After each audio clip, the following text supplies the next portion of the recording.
Pessoal, mais um vídeo então de conversão 2, né?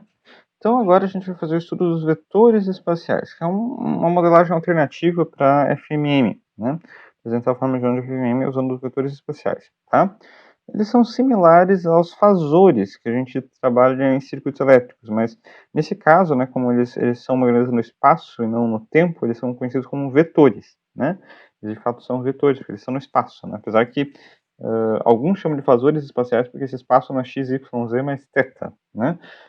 Então ele também não seria um espaço efetivamente em coordenadas cartesianas, mas um espaço em θ. Mas, enfim, também é muito popularizado o termo vetores espaciais, tá? Nesses vetores espaciais, né? E aí existe também outro tipo de vetor espacial, né, eletrônica de potência, gado inversor, que tem analogia a vetores espaciais verdadeiros, mas na verdade lá de fato são fasores espaciais, porque você faz os fasores do inversor acompanharem os vetores espaciais da máquina. Mas isso também é uma outra história, né? Mas aqui basicamente a gente substitui, né, a representação trigonométrica pela representação complexa. Então a gente vai usar números complexos, apesar de continuar utilizando números expressões trigonométricas, né? Elas não vão fugir. Então a gente vai ter um coeficiente, né? Esse coeficiente vai ser temporal, né? Um módulo, digamos assim, e a parte espacial ela vai ser omitida. Então a gente vai, digamos assim, atuar no domínio do espaço, né? Quando a gente trabalha lá com fasores, a gente troca o domínio da frequência, né? Então você ignora a frequência, né? Supõe que todos são a mesma frequência, e aí você acaba simplificando as expressões, né? Aqui também, a gente vai supor que todos são no mesmo espaço, né? E a gente vai acabar simplificando um pouco as expressões, mesmo em relação à mesma coordenada espacial de origem, né? E aí, a gente tem que lembrar que o cosseno, né, de um número, ele é a parte real do cosseno de menos θ, né? Mais j vezes o seno de menos θ, né? A parte real disso, né, é o cosseno, né? Então, ele é a mesma coisa que a parte real de e na menos jθ, né? E, no caso, ele também é a parte real de e na menos jθ vezes e na j0. Tá? Então, isso dali é o cosseno. Tá? O cosseno é a parte real, né? É uma forma de complicar a expressão para o cosseno, mas é uma equivalência. Né? Então, esses dois são equivalentes. O cosseno de θ é e na menos jθ vezes e na j0, certo? O cosseno de 2π menos θ, ele é o real de e na menos jθ vezes e na j 2π. E o real de e na menos j de 4π, né, menos θ, é real de e na menos jθ vezes e na j 4π, certo? Então, esse termo aqui, né, esse termo e na menos j θ, ele é comum em todas as coordenadas. Então, ele pode ser omitido no uso dos vetores espaciais, né? E esses outros termos aqui são as coordenadas. Então, ele vai ser a base, né, a base vetorial, né, uma base LD, né, linearmente dependente, porém é uma base, né, que representa um sistema, três termos, né, representam um sistema que poderia ser representado por dois, tudo bem, mas é uma base, né? Então, por isso existe dependência linear, né? Álgebra linear complexa, né? Álgebra complexa. Porém, tá valendo, né? Então, esses termos aqui, né? Eles vão indicar a coordenada do fasor. Então, eles vão compor a base, né? Eles são os termos que compõem a base trifásica, né? Então, são os três eixos de deslocamento, né, das coordenadas trifásicas. Então, as coordenadas trifásicas excursionam essas três regiões. Se a gente pensar no eixo cartesiano, né, você tem uma coordenada dada pela excursão desses dois eixos, né? Então, aqui a gente tem uma coordenada dada pela excursão desses três eixos, né? Então, você tem uma coordenada que é dada, né, pela componente que cada um desses três eixos dá. Então, uma determinada componente aqui, por exemplo, né, ela vai ser a soma da posição instantânea das coordenadas de cada um desses três eixos. Ela pode parar em qualquer lugar, né? Então, por exemplo, eu postei aqui um pouquinho, vai ter bastante para cá, bem pouquinho para cá, um pouquinho para cá, enfim. Aí se eu combinar as coordenadas que é desses três, somar elas, né, eu vou chegar aqui, por exemplo, né? Então, esses três eixos combinados, né, eles vão gerar um determinado vetor, né? Um vetor que vai ser constituído pela soma das coordenadas desses três eixos, né? É igual a ideia do cartesiano, né? Então, se eu tenho aqui e aqui, por exemplo, né? Aqui eu tenho um vetor, aqui eu tenho um vetor, né? Essa coordenada aqui, ela é marcada pela soma vetorial daqueles dois vetores, né?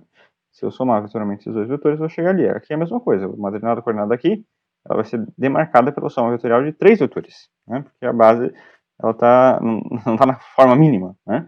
Mas é a base que a gente vai utilizar para representar o vetor espacial, certo? Bem, então,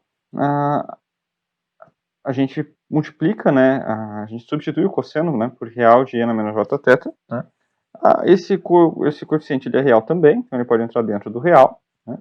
E aí a gente observa, né, que esse termo aqui vai ser comum, né, do domínio, então ele pode ser omitido, né? Logo, se a gente quiser retornar, né, então aqui a gente vai ter o vetor espacial, né, componente, na verdade aqui não tem o chapeuzinho, né, que é o módulo do vetor espacial. Não, aqui tem o chapeuzinho sim, porque ele tem já a coordenada, né?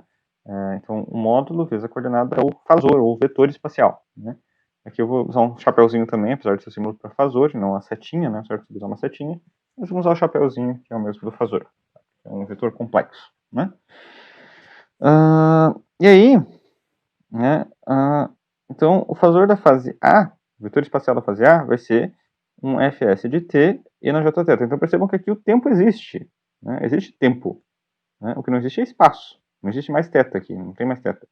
Porém, ainda existe o tempo, né? Ainda existe um vetor de tempo associado na verdade, um sinal de tempo, né? Uma função do tempo associada a cada coordenada. Então, são fasores, né? São vetores que variam no tempo, né? Eles oscilam no tempo, eles têm coordenadas variáveis no tempo, porém, então a amplitude deles é variável no tempo, eles não têm amplitude constante. Né? Lá no fasor convencional, a amplitude é sempre constante, é sempre o mesmo número, por causa da vida. E tem uma fase constante por causa da vida também. Esses daqui, eles têm fase constante, né? É um valor constante, fase na J do valor é a fase, né? É a mesma coisa que dizer assim, né? 0, 2 π terços e 4 π terços, é a mesma coisa, né? Porém, todavia, contudo, né? Todavia, contudo, a gente tem, né, a amplitude, né, amplitude do vetor variável no tempo, certo?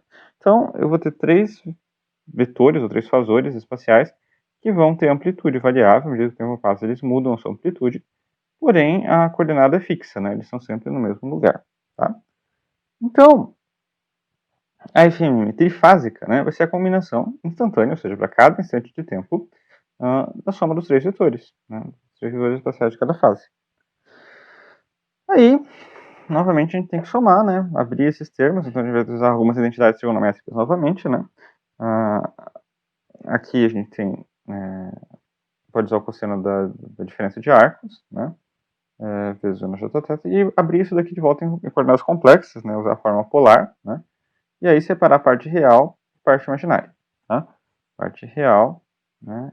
Fazer novamente o procedimento, né? Abrir o cosseno em cosseno da soma de arcos, abrir em parte real e em parte imaginária. Aí, pessoal, que vem um negócio bem interessante, né? Se a gente somar os três, né, a gente vai ter cosseno ômega t, mais um quarto cosseno ômega t, mais um quarto cosseno ômega t, isso vai dar 3 meios do cosseno de ômega e t. Aí vai ter menos, na parte real ainda, raiz de 3 sobre 4 seno ômega t, mais raiz de 3 sobre 4 seno ômega t, vai cancelar os secenos da parte real. Então, na parte real, a gente vai ter cossenos, né? Vai ter 3 meios do cosseno. E na parte imaginária, os cossenos vão se cancelar. A gente vai ter 3 quartos de seno mais 3 quartos de seno vai dar 3 meios de seno. Né? Então, a nossa expressão complexa do vetor espacial da forma de onda trifásica, né, observem que ela vai ser 3 meios do cosseno de ômega t mais j 3 meios do seno de ômega t. E isso daqui eu posso retornar, e 3 meios para colocar em evidência, né, porque é igual para os dois, e cosseno de ômega t mais j seno de ômega t é um e na j ômega t. Isso daqui é uma fase, pessoal. Isso daqui é uma fase. Então, eu tenho, nesse caso, uma amplitude fixa, 3 meios, constante, e uma fase variável. Olha só que legal. Amplitude fixa e uma fase variável. Né? Deduzam vocês depois.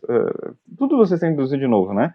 Mas essa dedução, assim, ela é mágica. Eu acho ela muito bonita. Assim, uma das mais bonitas talvez vocês não apreciem beleza das fórmulas, mas as equações matemáticas, eu acho elas, assim, belas, né?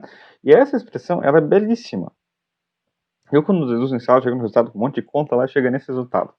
Aí o pessoal às vezes não entende a importância desse resultado, né? Porque, nesse caso, a FMM trifásica, tá? Ela tem uma amplitude constante, né? Ela não fica oscilando a amplitude, ela não fica variando no tempo a amplitude, não tem mais tempo aqui na amplitude. As três coordenadas que geram ela têm tempo na amplitude. Porém, ela em si, né, a FMM trifásica em si, ela não tem tempo, não existe tempo aqui, é só o I de pico. Né? E ela é 3 meios de pico, então ela tem amplitude constante de 1,5 amplitude de pico. Né? E a fase dela, ela é variável. A fase dela, ela varia no tempo, sozinha. Então, a fase que vai variar no tempo, então ela vai girar. Porque E na J ômega t é um círculo, né, no eixo complexo. Então, aqui eu tenho, por exemplo, a fase A. Né? A fase A vai ter 1, aqui eu vou ter 1,5. Né? Eu vou ter 50% a mais na fase A. Né? Então, aqui tem a fase A, eu pego a fase A, 50% a mais, eu tenho a FMM trifásica. E ela vai ter o mesmo ângulo da fase A, né, porque é zero, né, o ângulo de origem, o ângulo que tivesse um mais, sei lá, 3π sobre 4, seria 45, por exemplo. Não, é zero. Ela parte de zero, quando a fase A tem zero, ela tem zero também. E o que acontece? À medida que o tempo vai passando, a fase A, por exemplo, vai mudando o valor dela. Né? Só que a FMM, à medida que ela vai variando, ela vai girando, ela vai mudando a posição dela, mantendo sempre a amplitude, ela vai fazer um círculo. Né? Então, à medida que o tempo vai passando, ela sempre vai ter uma fase variável, a amplitude dela vai ser constante, então ela vai fazer um círculo e vai girando, girando. Então, ela suavemente vai deslocar. Né? Então, eu tenho uma FMM que se desloca no espaço. Né? Isso é incrível, né? Eu acho incrível, né? Que isso, pelos vetores espaciais, você consegue chegar também, para essa conta complexa maluca. Você chega aqui, a partir de 3 amplitudes variáveis no tempo e fases fixas, você chega numa fase variável no tempo com amplitude fixa. Eu acho isso incrível, né? Incrível essa dedução. Né? E aí, para comprovar que está certo, né, vamos retornar para a forma espaço-temporal com os trigonométricos. Para fazer isso, a gente multiplica por e na j menos θ, né, e tira a parte real. Multiplicando por e na j menos θ, vai ter e na j ômega t menos θ. Se eu tirar o real disso, nós só vai passar o cosseno. Eu chego num 3 meios de 4π, 4 sobre π, n sobre π, p vezes cosseno ômega θ, que é a mesma expressão que a gente tinha lá para o caso trifásico, né, por trigonometria. Então, pessoal, por vetores espaciais a gente chega no mesmo resultado, né? E os dois resultados são surpreendentes, né? São bem surpreendentes. O vetor espacial mesmo eu acho, assim, muito surpreendente, né? Porque essa combinação de defasagem no tempo e no espaço de 120 graus provoca um campo girante, né? E, atenção, vocês precisam saber fazer as duas deduções, né? Porque eu vou cobrar um caso que não fecha isso, não fecha um caso bonito. Eu vou cobrar para vocês testarem uma máquina que não seja a máquina ideal, né?